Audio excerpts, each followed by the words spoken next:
முதல்ல செலவாத்துல ஓதக்கூடிய வேலையை நீங்க இறங்குங்க. இதுதான் நமக்கு அனுபவிங்க. நீங்க சொல்லுவீங்க அதற்கு சீனியர் தான் வாயில போகணும், கரெக்டா சொல்லிட்டு போனா நம்ம ஓதணும். நமக்கு இவ்வளவுதான இடம் வித்துருச்சு, இவ்வளவு லாபமா வித்துச்சு, இவ்வளவு பேர் கடன் தரமாட்டேன்னு சொன்னவங்களாம் தந்துட்டா நீங்க அனுபவிப்பீங்க. என் வாழ்க்கையில எந்த இன்பத்தை அனுபவிச்சேனோ அதைத்தான் மற்றவங்களுக்கு நான் சொல்லணும்னு ஆசைப்படுவேன். அல்லாமா ஷிபிலி ரஹ்மத்துல்லாஹி அலைஹி இருக்காங்களே, அவங்க சொல்லுவாங்க, ஒரு நாள் அவருடைய பக்கத்து வீட்டுக்காரி இறந்து போயிட்டார். அல்லாமா ஷிபிலி ரஹ்மத்துல்லாஹி அலைஹியுடைய பக்கத்து வீட்டுக்காரி இறந்து போயிட்டாருங்க. அவரை கனவுல பார்த்தாங்க. எப்பா எப்படிப்பா இருக்கு அப்படின்னு கேட்டாங்க. அதை ஏங்க கேட்குறீங்க, பெரிய பெரிய சோதனையெல்லாம் வந்து மாட்டிக்கிட்டாங்க. நான் என்ன சோதனை? கபூர்ல கேள்வி எனக்கு கேட்டாங்க, பதில் சொல்ல தெரியல, எனக்கு பதில் வரமாட்டேங்குது வாயில. கபூர்ல கேள்வி மாணவர்கள் கேள்வி கேட்கிறாங்க, எனக்கு என்ன செய்ய பதில் வரமாட்டுக்கு. அடிக்க ரெடி ஆகிட்டாங்க, இனி அடிக்கிறதுக்கு தயாராகிட்டாங்க. நான் கூட நினைக்கிறேன், நான் முஸ்லீமா தானே இறந்து போனேன், ஏன் நமக்கு இந்த சோதனை அப்படின்னு நான் மனசுல நினைக்கிறேன். கபூர்லயே ஏன் நமக்கு பதில் வரமாட்டேங்குது. அவங்க அடிக்க போறாங்க. இந்த நிலையில் திடீரென்று ஒரு மனமான அழகான ஒரு மனிதன் உள்ளே வந்து எனக்கு பதில சொல்லி தந்து, இந்த பதில சொல்லு, இந்த பதில சொல்லு என்று சொல்லி தந்து விட்டு சென்றார்கள். நான் கேட்டேன், அல்லாஹ் உங்களுக்கு ரஹ்மத்து செய்யட்டும், நீங்க யாருங்க? அப்ப அவங்க சொன்னாங்க, அனா ஷாகுசுன் குலிகிது கஸரத்தி ஸலாத்திக அலா நபி ஸல்லல்லாஹு அலைஹி வஸல்லம். நீ ஓதுன ஸலவாத்து தான் நான். நீ ஸலவாத் ஓதுனியா இல்லையா, அதைத்தான் அல்லாஹ் என்னைய உருவத்துல படைச்சிருக்கிறான். எனக்கு என்ன உத்தரவு போட்டிருக்கிறான்னா, இந்த மனுஷனுக்கு எல்லா கஷ்டத்திலும் நீங்க ஹெல்ப் பண்ணுங்க என்று அல்லாஹ் எனக்கு உத்தரவு போட்டிருக்கான். நீங்க ஓதுற ஸலவாத்து தான் நான் அழகான மனுஷனா உள்ள வந்திருக்கிறேன்னு சொன்னாங்க. இது யாரு? நான் பெரிய லிஸ்ட் வச்சிருக்கிறேன். எதுக்கு வச்சிருக்கிறேன்? இதெல்லாம் கிதாபுனுடைய செய்திகள்ங்க, பொய் புத்தலாட்டம்லாம் கிடையாது. நீங்க பாத்தீங்கன்னு சொன்னா நமக்குலாம் ஒரு சந்தேகம் வரும், ரசூலுல்லாஹ்வுக்கு அல்லாஹ் என்ன சிறப்புலாம் எல்லா நபிமார்களுக்கு என்னெல்லாம் கொடுத்தானோ அதெல்லாம் விட சூப்பரான செய்தி எல்லாம் ரசூலுல்லாஹ்வுக்கு அல்லாஹ் கொடுத்தான். மற்றவங்களுக்கு சிறப்புனா மிகப்பெரிய சிறப்பா தான் ரசூலுல்லாஹ்வுக்கு கொடுத்தான். மலக்குமார்களே சுஜூது பண்ணாங்களே ஆதம் அலைஹிஸ்ஸலாத்துக்கு, ரசூலுல்லாஹ்வுக்கு அப்படி நடக்கலையே அப்படின்னு உங்களுக்கு கேள்வி வரலாம். உங்களுக்கு என்ன கேள்வி வரலாம்? ஆதம் அலைஹிஸ்ஸலாத்துக்கு எல்லா வானவர்களும் சஜிதா செய்தாங்களா, நீங்க படைச்ச உடனே சஜிதா செய்தாங்கல்ல, அப்படி ஒரு மரியாதை ரசூலுல்லாஹ்வுக்கு நடக்கலையேன்னு ஒரு கேள்வி வரலாம். ஏன் நடக்கல? ஆதம் அலைஹிஸ்ஸலாத்துக்கு சஜிதா செய்தது ஒரு தடவை தான். ஆனா ரசூலுல்லாஹ்வுக்கு ஸலவாத்து சொல்லப்பட்டுக்கிட்டே இருக்குல்லங்க. மலக்குமார்கள் ஸலவாத் ஓதுகிறார்கள்.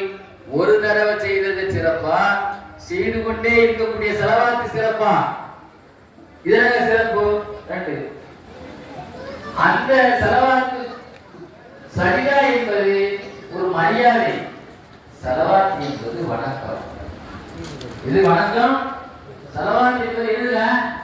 வணக்கம். நாங்க வணக்கமா இருப்பதுதான் அத்தியாயத்திலே இருக்கு ஸலவாத்து. நம்ம ஓட அத்தியாயத்திலே ஸலவாத் இருக்குல்லங்க. மரியாதை என்பது வேற, அது செய்யலாம் செய்யாம இருக்கலாம். ஆனா எது வணக்கம் செய்தே ஆகணும், கட்டாய கட்டளை. அதே மாதிரி ஆதம் அலைஹிஸ்ஸலாம் சஜிதா மலக்குகளே சொல்ல செய்யணும், அல்லாஹ் செய்தான். ஆனா ஸலவாத்துங்கிறது அல்லாஹ்வே செய்ய ஆரம்பிச்சானா இல்லையாங்க? அப்ப அதே தான் எதுல சூப்பர்? ஆதம் அலைஹிஸ்ஸலாம் மலக்குமார்களுடைய சஜிதா கிடைச்சதோட நமக்கு கிடைச்சது சூப்பர் ரசூலுல்லாஹ்வுடைய. அப்ப இப்ராஹிம் அலைஹிஸ்ஸலாத்துக்கு ஸலவாத் ஓதுறோம், அல்லாஹும்ம ஸல்லி அலா முஹம்மதின் வ அலா ஆலி முஹம்மத் கமா ஸல்லைத அலா இப்ராஹிம் வ அலா ஆலி இப்ராஹிம். இப்ராஹிம் அலைஹிஸ்ஸலாத்துக்கு ஸலவாத் சொன்னது போல ரசூலுல்லாஹ்வுக்கு ஸலவாத் சொல்லணும். ஏன் எல்லா நபியுக்கும் இப்ராஹிம் அலைஹிஸ்ஸலாத்துக்கு ஸலவாத் சொல்றோம்னா அதுக்கு ஒரு 3 காரணம். அதை சொல்லி பயானம் முடிக்கிறேன். இப்ராஹிம் அலைஹிஸ்ஸலாம் இன்னைக்கு நாம தொழுற காபா கிப்லாவை முன்னோக்குறோம்னா அது இப்ராஹிம் அலைஹிஸ்ஸலாம் கிட்டே காபா முன்னோ கிப்லா. அவங்க கேட்ட காபாவை தான் நம்ம முன்னோக்குறோம், அவங்க கிப்லா தான் நம்ம முன்னோக்குறோம். அவங்க கேட்ட ஹஜ் அவங்களுடைய அமல் தான் ஹஜ் அலைஹிஸ்ஸலாம் ஓடுனதால தான் நம்ம துங்கோட்ட ஓடுறோம். அப்படிதானங்க? அவங்க செய்யற காரியத்தை தான் ஹஜ்ஜில நம்ம செய்யறோம். அதனால அவங்க தான் எல்லா உம்மத்துமார்களால் பின்பற்றப்படும் ஒரு நபி இப்ராஹிம் அலைஹிஸ்ஸலாம். கிறிஸ்தவர்களும் எங்கள் நபிப்பான், யூதர்களும் எங்கள் நபிப்பான். குர்ஆன் இல்லையா? ஒட்டுமொத்த சமுதாயத்தால் பின்பற்றப்பட்டதனால காபாவும் கிப்லாவும் ஹஜ்ஜுடைய வணக்கங்களும் இப்ராஹிம் அலைஹிஸ்ஸலாம் ஏற்படுத்தப்பட்டதனால அவங்களுக்கு ஸலவாத் சொல்லப்படுது. ஒரு காரணம்.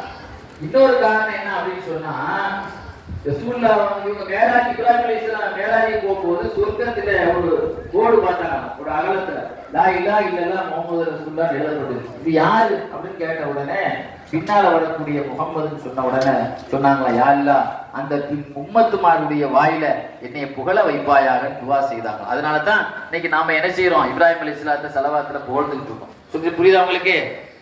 மூணாவது சொல்லுவாங்க, இப்ராஹிம் அலைஹிஸ்ஸலாம் காபத்துல்லாவை கட்டிட்டு 5 துவா செய்தாங்க. இப்ராஹிம் அலைஹிஸ்ஸலாம் வயசானவங்களுடைய ஹஜ்ஜை ரசூலுல்லாஹ்வுடைய உம்மத்துமார்கள் வயசானவருடைய ஹஜ்ஜை ஏற்றுக்கொள்வாயாக துவா செய்தாங்க. இஸ்மாயில் அலைஹிஸ்ஸலாம் யா அல்லாஹ் ரசூலுல்லாஹ்வுடைய உம்மத்துமார்கள் நடுத்தர வயதுடைய ஹஜ்ஜை ஏற்றுக்கொள்வாயாக கேட்டாங்க.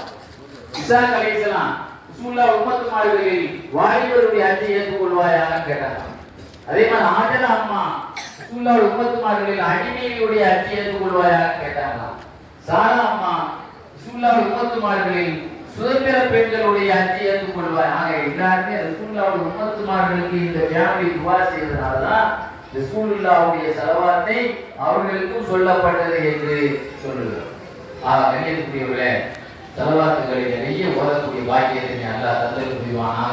நீங்க இது ஒரு முதல்லயே சொல்லியிருக்கணும். அப்பதான் நீங்க எது ஸலவாத் சொல்லியிருக்கீங்க ஸல்லல்லாஹு அலைஹி வஸல்லம். வேற கேட்கும் போது விடுதலை என்னங்க, அவங்க வாழ்க்கையில கடன் கழியும். நீலாதுல உட்கார்ந்து போறதுனா ஒரு பலன் நமக்கு கிடைக்கணும். இந்த ஸலவாத்து கேட்டோம், நாளைக்கு நமக்கு வரக்கத்து வரணும், நாளைக்கு நம்மளுடைய சொத்து விற்கணும், நாளைக்கு நம்முடைய காரியம் அதிர்ஷ்டம் நடக்கணும். அப்போ இந்த மஜ்லிஸ் என்பது அருள் விளம்பும் மஜ்லிஸ். பிஸ்கட் விளம்பினாலும் எதையும் விளம்புறோம், அருளையும் விளம்புற மஜ்லிஸுங்க இது.